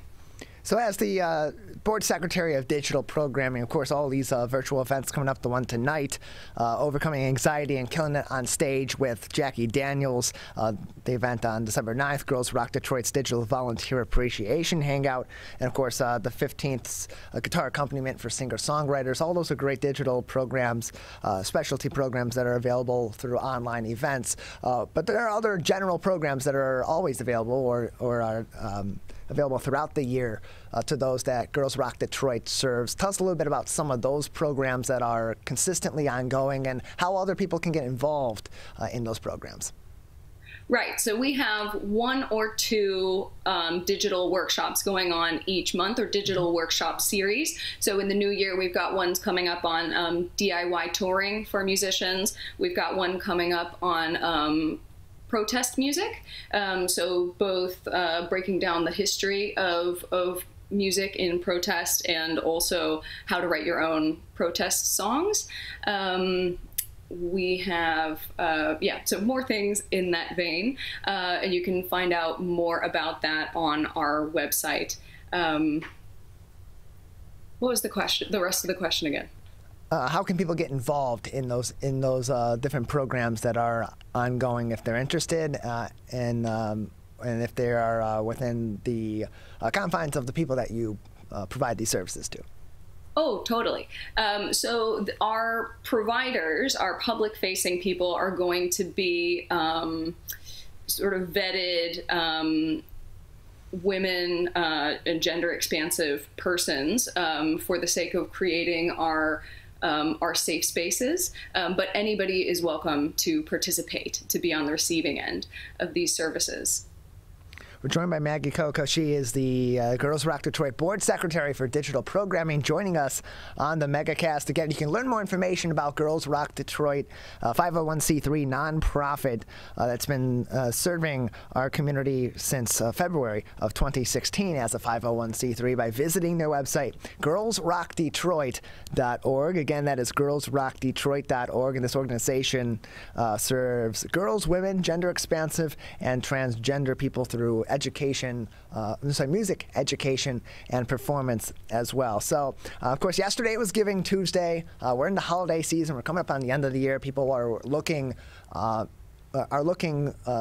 now quite aggressively in comparison to throughout the rest of the year in a general sense to give to great organizations that are helping people in our communities here in southeastern Michigan and all throughout the state of Michigan as well. In terms of fundraising or in terms of need, through volunteer action or other resources right now, what are the greatest needs for Girls Rock Detroit so people can support another great nonprofit we have here in Michigan? Thanks for asking. So we have volunteer opportunities that you can find out about by attending the volunteer meeting or by signing up for our newsletter. But we have a special sort of push happening right now. We have an apparel fundraiser, our GRD community fundraiser, featuring 2 shirts, a Detroit branded logo by one of our own. Nicole Mallory designed this shirt, so you'd be supporting local artists and Girls Rock Detroit by purchasing this shirt, or an Ask Me About Detroit brand shirt, which I also recommend because that gets the word out there. Hopefully, if you're the kind of person that likes to talk and you wear this shirt, someone will come up and ask you about Detroit music. You can learn more information, of course, as we've mentioned before, on girlsrockdetroit.org. That is girlsrockdetroit.org for more information on how you can get involved, programs that are running throughout the year for women, girls, gender-expansive, and transgender people. Other community resources that are provided as well, and how you can donate to the organization. Also, again, girlsrockdetroit.org. And in terms of volunteer opportunities, as you're providing this music education and these performance opportunities, you need people that can help provide that education, that can help provide those outlets for music opportunities. If people are interested in getting involved, what are some of those volunteer opportunities that are available at this time or become available regularly throughout the year? So at this time, we're looking for potential workshop instructors for the digital programming ongoing. We're booking out into 2022. And we're also looking for persons who might be interested in being a techie, which would be a person who sits on the Zoom calls and makes sure that everything runs for everybody else, and you get a free workshop, so that's cool. We have some in-person programming coming up in the new year, but it's still a little bit fuzzy on what that's going to look like because, with COVID, we kind of play things by ear a little bit. So it's best to just tune in to our newsletter and our website to find out more about in-person opportunities. Again, you can go to their website to keep up to date on all of that by visiting girlsrockdetroit.org. You can also follow them on many social media on Facebook, facebook.com/girlsrockdetroit, on Twitter, twitter.com/girlsrockdet or at girlsrockdet. And follow them on Instagram as well, Girls Rock Detroit. Again, all of those also linked on the website, as well as applications if you want to participate as a volunteer, participate in their camp, join their board of directors, and other opportunities as well, including surveys. That's girlsrockdetroit.org/ applications. girlsrockdetroit.org/applications. We're joined by their board secretary of digital programming official Maggie Cocco on the Megacast. Girls Rock Detroit recently received MCA, CA, and a Kresge Foundation funding, and the plans are for that to include greater board development and ultimately finding a permanent space for Girls Rock Detroit programming. Right now, what are the goals with this funding that's come in? What are you looking for in a permanent space? And what are some other ways that, on top of this funding, the community can help provide this resource to this organization? Sure. So we have funding that's come in from the Michigan Council for Arts and Cultural Affairs that is to go directly towards our development as a board. And so for the first time, Girls Rock Detroit has a board that doesn't include any of the founding members. And a lot of our board members are people for whom this is their first time being on a board. So this board development is also going to growing Detroit natives and Detroit-based creatives who are sort of stepping into those roles for the first time. So we're bringing in counsel for the development of these administrative persons, and we're also, as you mentioned, looking for a permanent space. So Girls Rock has been at Wayne State, we've been at churches, we've been at DIME. The Detroit Institute of Music Education. So we're getting to the point where we'd really like to have a permanent space that functions as our hub, and so we have the funding to be looking for that. So if anybody hears of a good space, let us know. We're joined by Maggie Cocco, Girls Rock Detroit's board secretary and digital programming official, joining us on the Megacast. You can learn more information again at girlsrockdetroit.org. And again, Maggie, you mentioned on the front of trying to find permanent space for Girls Rock Detroit programming. You said if anyone knows of any good spaces or has some spaces they'd be willing to provide to Girls Rock Detroit, that they should reach out and contact your organization. What would be the best way for them to go about doing that if they'd like to help? Definitely do it through the website. We've got all of our contact information there. Yeah, website. Again, yeah, their website for all that contact information. You can fill out a contact form right there, girlsrockdetroit.org/contact, or send them an email directly, info@girlsrockdetroit.org. That's info@girlsrockdetroit.org. Maggie, just another few minutes with you. Anything else about Girls Rock Detroit you'd like to mention today, or any other events or programs or any other topics that we haven't touched on today that you'd like to discuss? You've been so thorough. Thank you so much. I really appreciate it. Yeah, just that we're really trying to grow, and so we like people's input. You know, if you're drawn to the organization, if there's anything that you'd like to see from the organization, and what would benefit you and your community. If our mission appeals to you, then, you know, help us kind of go all the way and come to you, because we're growing, we're building, we're developing, and we're community oriented, community based. We're entirely volunteer run. So we thrive off this feedback. It really helps us to know what our community needs and where we're going with it. Maggie, thank you very much for joining us, telling us more about these upcoming events, including tonight's Overcoming Anxiety and Killing It on Stage with Jackie Daniels, and 2 other events on December 9th and on December 15th, respectively, and all things Girls Rock Detroit. Thanks so much. Appreciate it. Again, you can learn more information, girlsrockdetroit.org. There you have for more information on events, programs, fundraising opportunities, how you can donate to the organization, applications if you'd like to volunteer, if you'd like to join the board of directors, if you'd like to participate, and so on, take their surveys, find other community resources, and get in contact with them, especially if you would like to help them find a permanent space for their programming, or you have a space available on your property or at your business location, whatever the case may be, that may be able to be provided to this nonprofit organization that's been serving our communities here in southeastern Michigan as a nonprofit, at least, for more than 5 years now, having begun in February of 2016. If you'd like to get in contact with them, again, info@girlsrockdetroit.org, or visit their website, girlsrockdetroit.org. We're going to take one more break. On the other side, David Flatt will join us. He is the executive director of the Ford Piquette Avenue plant. He'll join us next to talk about the history of the plant, things that are going on over there at the historic site, as well as their holiday craft fair that's coming up tomorrow, Thursday at 3 p.m. That's coming up next. You're watching and listening to the Megacast. Walk and bike in higher numbers. More vulnerable road users and higher speed traffic can be a dangerous combination. Crash severity has increased, so if you're driving, be sure to slow down and look for people. There's no need to speed. If you're biking, ride with traffic. If you're walking, avoid stepping into the road if possible. If you have to walk in the street, walk facing traffic. Learn more at walkbikedrivesafe.org. When times get dark, we can't see the help that's all around us. When you don't know where to turn, let 211 be your guiding light.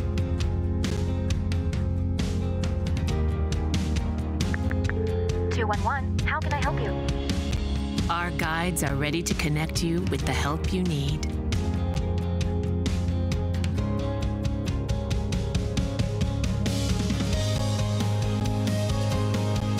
For help with food, healthcare, mental health, and other resources. Call 211 or visit 211.org. 211. Get connected, get help.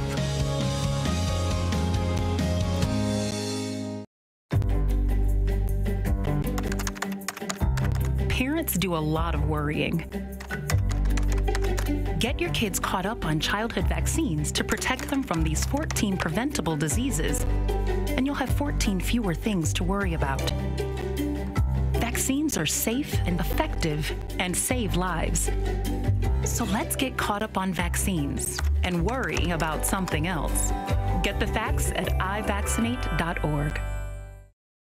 We may come from different organizations, but we work together to protect the Huron River for everyone. Most of the pollution that goes into our rivers is carried by rainwater that flows off of roads, parking lots, and rooftops. The leaves and bark of a single tree can retain a surprising amount of rainwater. Depending on its size and species, it could be 100 gallons or more. It is estimated that an urban forest can reduce annual runoff by up to 7%. Here's one thing that we know can help keep our water clean. Plant a tree.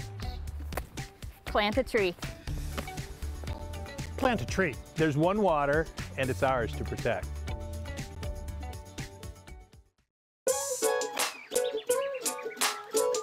One of the things you can look for in your friends is a change in behavior. These can be big changes, they can be small changes in mood, physical appearance. They may be sleeping less or sleeping more, drinking more, or their eating patterns may be different. One big change that can be pretty obvious is change in motivation. Do they no longer want to play basketball? Do they no longer want to play video games?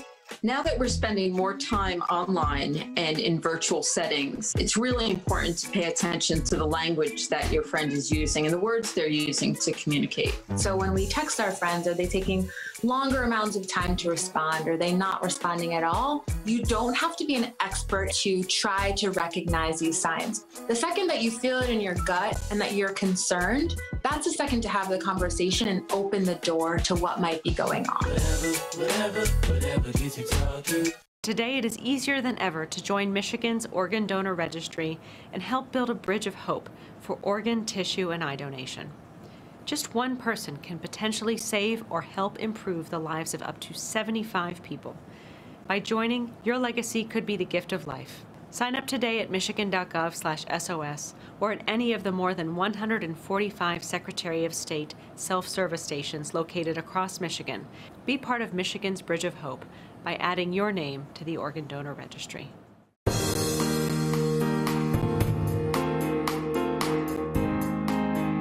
Welcome back to the Megacast. I'm Tyler Keefe here in our studios in West Bloomfield Township, although we're broadcasting all throughout southeastern Michigan and across the Great Lakes state on our website, civiccentertv.com, as well as on My Michigan TV. You can learn more information about everywhere that we broadcast all across the great state of Michigan by visiting our website at civiccentertv.com/Megacast.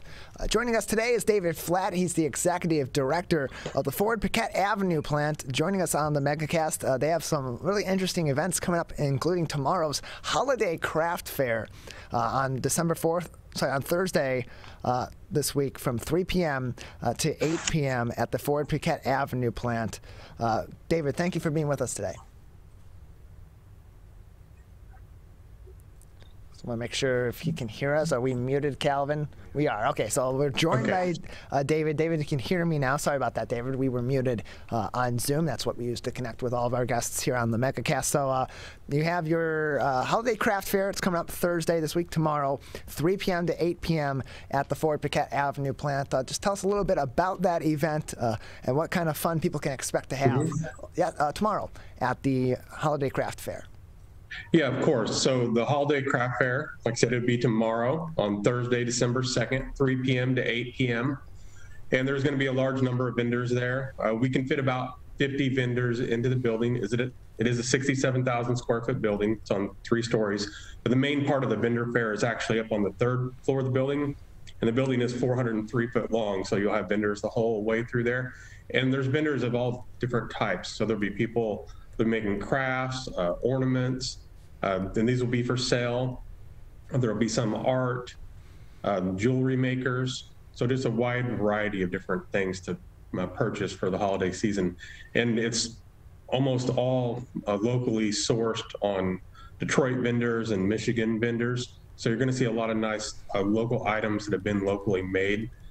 Now, we've done quite a few other vendor events at Piquette. So we've done art shows, we've done antique shows, and this would be the second craft show, but this would be the first of the holiday craft and gift fairs. So it's kind of a little bit of a unique event. You can get tickets through Eventbrite, and all you have to do is make any size donation. You can also get tickets when you come to the building itself. Now, you can make a donation to the museum, or you can make a donation of canned food for Gleaners, because we're doing it as part of a food drive. Or you can donate a new unwrapped toy to Brilliant Detroit and help some kids for the holiday season. So there's a lot of ways you can participate. We do time tickets for the event just to try to break up the crowd a little bit, because we do get quite a few people that like to come to these events. However, if you book a certain time, you can still stay later than that, because we do have a lot of room. So it's a great event. It's for charity. We're a nonprofit. And so we do a lot for the community. This is one of our ways to give back to them. We're joined by David Flatt, the Executive Director of the Ford Piquette Avenue plant, joining us today on the Megacast. For those who are not familiar with the Ford Piquette Avenue plant, tell us a little bit about this historic site that now serves also as a museum that features a look into the history of Detroit and, of course, the Motor City moniker that Detroit and the local area has adopted over the years. Right. So the Ford Piquette Avenue plant, it was the original factory that was owned and purpose-built by the Ford Motor Company. Now, they did have a smaller garage at one time on Mack Avenue that predated it, but it was never a building that they owned. They quickly outgrew it. The only thing they built there was the original Model A's in 1903. And then they started in Piquette in 1904. So Ford Motor Company was headquartered out of the Piquette building from 1904 until 1910. And what's really significant about it as well is that it is the birthplace of the Model T, which is the car that put the world on wheels. So it became one of the most popular cars in American history. Now, our car collection is very unique in that you get to see a lot of the cars that were actually built here. Instead of just having a building somewhere where we stuffed a bunch of cars into, this is actually the factory where you can see where these cars were built. And that's one of the really significant things about seeing this place, and it's a good venue for that, because you get to see the architecture of what that building looked like. Now, the letter car collection, which we have here, which includes more than the Model Ts, has the Model A, B, C, K, N, R, S, and T. we have the only complete collection that you can see on display in one room anywhere in the world. So people come from all over the world to see that. So that's kind of our big draw. Now, normally we have approximately 60 to 65 cars in the building. So even during the craft fair, you're going to get a chance to see all these cars, and we will have many tours going on during that event too. Now, the thing is, you can also come back and tour the museum Thursday through Sunday from 10 till 4, and we have guided tours at 10, noon, and 2. And I highly recommend, if you come in, going on the guided tour, because the docents here are great. There's a number of different ones. They all tell different stories, so it's even worth coming back more than once. Or it's a great reason actually to become a member, so you can come back and join again and bring back your friends and family. Because we are a top-ranked museum venue on TripAdvisor. If you go check us out and check out the reviews for here. We're also a top-ranked destination event venue, which kind of plays into the vendor fairs, but also a lot into weddings. So you may not think of us as being a place where you necessarily have a wedding, but it's actually a great venue for that. And we're booked up for like almost 2 years. So there's a lot of people that try to get in here and have their events, a lot of corporate events as well. But yeah, the history here, there's a lot to see. We've got a lot of neat exhibits. We've done a lot of work over the past 3 years that I've been here and adding new exhibits. You can come see Henry Ford's office. You can see a dealership exhibit that shows you the way that a dealership would have looked during the Model T era. You can see the secret experimental room where the Model T was invented. So there's a lot to see and do here. It's definitely a place where you can spend definitely a whole afternoon. If you're a car enthusiast, you can probably spend the whole day. But that's the thing, it's just not for car enthusiasts. It's a good place for the whole family to experience, because there's a lot to do and see here. We're joined by David Flatt, the Executive Director of the Ford Piquette Avenue plant, joining us on the Megacast. Again, their Holiday Craft Fair event coming up, Holiday Crafts and Gifts event coming up tomorrow, December 2nd, from 3 to 8 p.m. at the Ford Piquette Avenue plant. That is on, of course, Piquette Avenue in Detroit. And at the plant, you also provide tours, guided tours of the Ford Piquette Avenue plant. How long are those tours? How extensive are they? And when can people go to take a tour of the historic plant? Right. So Thursday through Sunday is when we have the tours. So 10, noon, and 2. Now you can also schedule a private tour. And to do that, it's usually for groups of 10 or more, but you can also, if you have less, you can still contact us to inquire about that. And typically, the average tour lasts about an hour and a half. Now, we do oftentimes show an 18-minute video at the beginning of the tour that would be included in that hour and a half. And it's an award-winning video. It's put together by some of the volunteers here at Piquette.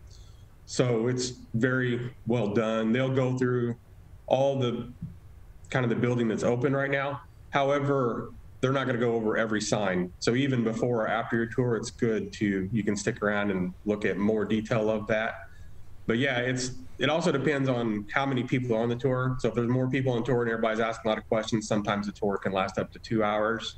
However, we're used to people having to, say, catch a flight. And so if you're not able to stay for a whole tour, or if you can catch half a tour, you can always come back and catch part of the next tour if you want to on that same day. You can stay in the building. So it's a very high quality tour, and that's one of the things that really sets us apart from a lot of the other museums, is that guided tour is included in the ticket price to the museum. And again, it's an extensive tour too, as you said. It's about 90 minutes for the full tour, so they're taking you around and giving you a lot of information, and you're seeing a lot of the sites there as well. You can learn more information and schedule your group tours, or even school field trips, guided tours. Get in contact with them by visiting fordpicketteplant.org. That is fordpicketteplant.org. And also you have a virtual tour on there, also for those that either aren't in the local area or can't travel to Detroit to visit the plant. They can take a tour online on your website at fordpicketteplant.org. That's a great virtual option as well right now. With the COVID-19 pandemic still going on, what other virtual events or virtual activities or learning opportunities are available or may be available coming up through your organization? So we have done some work with Games for Change before, where we did some gaming with students, and I'm hoping that's something that we will be doing again in the future. I do have to say that virtual tour, it's really been a huge success for us, and tens of thousands of people have come to visit that, and that was done through an organization called Matterport, and so they do very high quality virtual tours. So if you go on there, you're going to get a good look at all the different cars, and you can even have an opportunity to go in and basically virtually sit in some of the cars and do a 360 panoramic view from those. So it's great detail. I know I've had teachers from internationally that have contacted me and told me that they've used these in their classrooms. And it's great if you don't have the chance to get here to be able to look at that. And it's one of those things that really helped us a lot during COVID, because our website continued to get a lot of traffic, because we actually built that virtual tour basically the month before everything with COVID started to go down, which in a way it was, you know, it ended up being that it happened to bring us a lot of traffic in an otherwise time when we had nobody coming there. And because of that, a lot of people were generous during COVID and made donations to the museum to make sure that we stayed open. Now we're in a process where eventually we're planning on redoing the first floor of the building to expand the overall size of the museum. Because right now the museum is located on the second and third floors. We're joined by David Flatt, Executive Director of the Ford Pickett Avenue plant, joining us on the Megacast. Learn more information on their website at fordpickettplant.org. And of course, yesterday was Giving Tuesday. We've talked to a lot of different charities and nonprofits, both today and throughout the last month of November, including on Giving Tuesday about ways that they can support these nonprofits and these organizations doing great work all throughout our local area and throughout the state of Michigan. The Piquette Avenue plant also does a lot of great work preserving the history and continuing to teach the history of the Motor City there in Detroit at the plant through tours and other historical events and educational opportunities. As we continue in the holiday season and toward the end of the year and people are looking to give, what are some ways that people can give to the Piquette Avenue plant to help you with all your efforts and your organization's efforts throughout the year to help preserve and continue to teach the history of the Ford Piquette Avenue plant? Yeah, so we have a number of different ways you can contribute. So you're able to make a donation directly at the museum. You can do it through our website. There's a donate page on the website. We also run fundraisers on Facebook. So if you go and look, you'll see that we do have a Facebook fundraiser that was for Giving Tuesday. And then, of course, all the funds raised from our different vending events and such, those all go directly to support the operations at the museum. And like I said, we'll be doing this toy drive and food drive as part of this vendor event tomorrow with the craft fair, but that will continue actually up until the end of February. So if you want to come and drop off some food or toys or even educational supplies for the kids, that's great. It's all greatly appreciated. We're joined by David Flatt, Executive Director of the Ford Pickett Avenue plant. Learn more information on their website at fordpickettplant.org. That's fordpickettplant.org. And again, their event, the Holiday Craft Fair, tomorrow, 3 p.m. to 8 p.m. at the Ford Pickett Avenue plant. Again, 3 p.m. to 8 p.m. Thursday, December 2nd. David, just another minute or so with you today before we'll say goodbye. Anything else that would be important for our audience to know at this time about the Ford Pickett Avenue plant? Anything else that's coming up here soon over there that people might want to keep an eye out for? Yeah, I guess the other things I would like to say is that a couple of the big events that we do have annually here is Super Roll, which is the same day of Woodward Dream Cruise, so that occurs each August. And then our biggest annual event is Model T Birthday. That's always the last Sunday in September. And that's a day when you can come to Piquette and actually get a free car ride in a Model T. So that's a really unique experience. And they'll take you around kind of the Milwaukee Junction area here on the north end of Detroit. So if you've never been to that event, I highly advise that you come here and definitely get out and with your family and come in for a tour sometime. We're joined. David, we thank you very much for joining us. Appreciate your time and telling us more about not only the Holiday Craft Fair coming up tomorrow, but everything else going on down there at the Ford Pickett Avenue plant. Thank you. Thank you. I appreciate it. You can learn more information again on their website, fordpickettplant.org. Fordpickettplant.org. And just for your information, the spelling of Pickett is P-I-Q-E-T-T-E. P-I-Q-U-E-T-T-E. So their website, fordpickettplant.org.